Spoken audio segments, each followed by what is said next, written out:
Another Eurozone country might need a financial bailout soon. Italy, which is the third largest economy that uses the euro currency, has started plunging in the same direction as Greece and Ireland. It comes as fresh protests sweep across Europe, with people angry at facing tough cuts to pay for it all.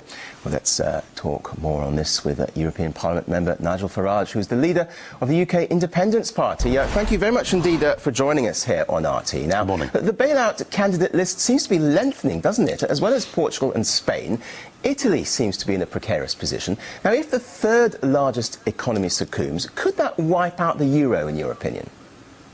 Well, of course it could, yes. I mean, Spain's a big economy, Italy's even bigger. I mean, what we have here is we have the bond markets sending us warning signals. I mean, think of them as the canary in the mine shaft, if you like.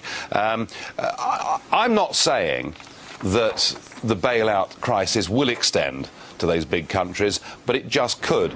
And certainly, if Spain went down, remember that the debt they've got is about 7 times the size of Ireland, so we'd be talking there about 350 billion euros, and Italy bigger still. And so you get to a point where there is no more bailout money, and where the euro in its current form would cease to exist. I don't know whether that will happen in the next few weeks, but it remains a real possibility, yes. And of course, there are also fears about Portugal. It's thought that Portugal's under pressure to ask for assistance, and an Irish minister says that Dublin was forced to take the bailout. So is there a clash here between political pride and the cold economics of the European Central Bank? Well, I don't know. I mean, the cold economics of the European Union's response to the banking crisis since 2008 has been that every single bank and every single loan and guarantee must be backed up by governments. Now, if you look at countries like Iceland, where they decided to let some of their commercial banks go bust, you see countries that are now beginning to recover. So that was the decision that was taken back in 2008. So in the case of Ireland, the government had to stand behind banks that had made some very unwise loans, and banks that had been operating within the Eurozone, which of course Ireland was never suited to. So the point is this: whatever we do, let's say that the contagion doesn't go any further than Portugal. Let's say the bailout funds aren't exhausted. That isn't the end of the problem, because what you've now got are countries like Greece, Ireland and potentially Portugal, who are trapped inside an economic prison that is called the euro, for which they are not suited. And believe you me, the bailout that Ireland saw last week is not the end of the matter. I suspect that things in Ireland economically will be very much worse in 2 years' time than they are now. OK, but in fairness, the European Commission President said on Sunday that the Eurozone isn't to blame for Greece and Ireland's problems, and that things could have been much worse without the euro. Isn't there some truth in that? There is not a single piece of evidence for those claims by Barroso or Van Rompuy whatsoever. Listen, when Ireland joined the euro, there were people like me saying there was no benefit for the country, as most of their overseas trade was denominated in sterling or dollars anyway, and that to join the euro, they would have to have artificially low interest rates. And for the first 7 or 8 years of their membership of the euro, Irish rates were 3 to 4% lower than they would have been had the Irish kept the punt.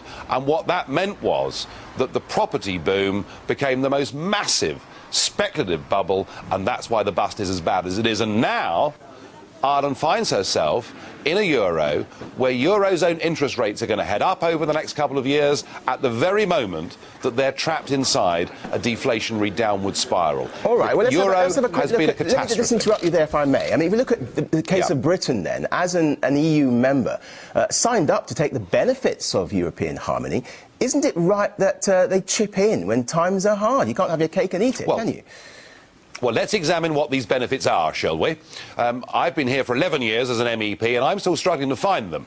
Because if what we're talking about is free trade, is the ability of companies to buy and sell goods from our next-door neighbouring countries, look, the Swiss do that without being EU members. The Norwegians do that without being EU members. So if what the United Kingdom wants is free trade, she can have that without being part of a club that makes 3,000 new rules for us every year and costs us a membership fee of nearly £50 million a day.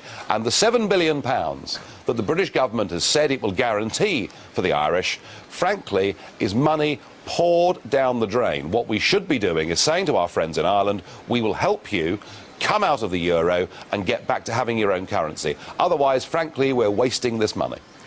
In a wider sense, though, the global recession would have affected all nations anyway, surely. Isn't it better that Europe acts as a group instead of trying to struggle individually?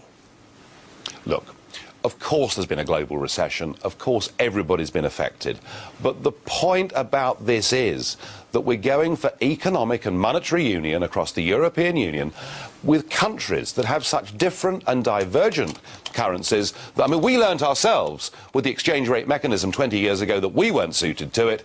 Sadly, for the Greeks, the Irish, and probably soon the Portuguese, they're having to learn the hard way. And what you need in a recession and what you need in a global economy, which we're now living in, is you need flexibility and adaptability. And when you join the euro, you give away control over interest rates, and now that they've been bailed out, they've given away the ability to decide their own budgets. Greece and Ireland have now become protectorates of the European Union. They've lost their democracy, they've lost their self-government, and I'm deeply fearful. I mean, I do feel that extreme political groups, even violent political groups, will now be on the rise, because if people feel they can't alter their own destiny by voting, what are they left with? Let's turn to Germany then, and German taxpayers seem to be bearing quite a lot of the burden for all these bailouts. How long do you think it will be before the Germans become angry enough to stop paying out for other countries' failures? You mentioned anger there. Yeah, well, I'm married to a German, and she'll tell you that they've paid a very big bill since 1990 to reintegrate Eastern Germany back into Western Germany. They're now being asked to pay a bill many times the size of that to bail out countries like Greece and Ireland and Portugal and who knows who else. There is no question that had the German people been asked, did they want to give up the Deutschmark and take the euro, there would have been an overwhelming no. But in Germany, as around the rest of Europe, we have a political class that has attempted to impose its own worldview on people without ever asking their opinion. I was in Germany a couple of months ago in Berlin. I spoke at a meeting of people who want the Deutschmark back, and I was impressed. There were lawyers, university professors, hedge fund managers, some very serious people in the room saying, we want to get the hell out of the euro, we want the Deutschmark back. Now, Angela Merkel is playing a clever game, because she was the first person to suggest that perhaps the private holders of bonds in Ireland and Greece may not get the full face value of their bonds back when it comes to maturity. That sends a message that maybe it won't just be German taxpayers that have to bail things out, and that's why she did it. I mean, frankly, if Germany said, we've had enough of this, that would be the end of the euro. I don't think we've reached that moment politically yet. I think it's more likely that Greece and Ireland will be ejected, but don't expect the Germans to bankroll the EU forever. They simply won't do it. You say ejected there. Do you think any country would voluntarily leave the euro and to have their currency devalued? Well, they should do, but of course they won't, because what you have in Ireland and what you have in Greece are the same kind of political class that we have across the rest of Europe, and they've been set on this path of creating a European state for several decades now. They can't admit to themselves or their publics that they've got it horribly wrong. They can't admit that what we should be doing in Europe is having a trade organisation where we cooperate together but don't attempt political union. So no, they're not going to do it. And what we're going to see the rise of new political parties. We're going to see some massive changes in European politics over the next couple of years. I hope and pray that it won't be extreme nationalist groups that benefit from this, but I fear that it may be. I mean, despite all the troubles, for example, Estonia is looking to join the euro by 2011, I should say.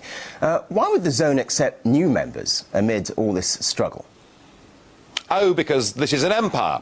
Mr. Barroso once said, I think 2 years ago, he said that the European Union was the first ever non-military empire. And what empires try to do is expand. So they'll have Estonia into the euro, and they'll try and make Croatia join the European Union next year or the year after.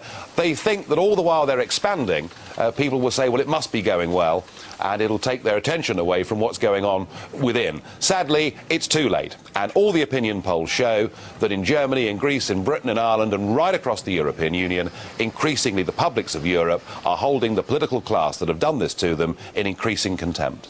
OK, we'll have to leave it there. Nigel Farage, thank you very much indeed for your forthright views here live on RT.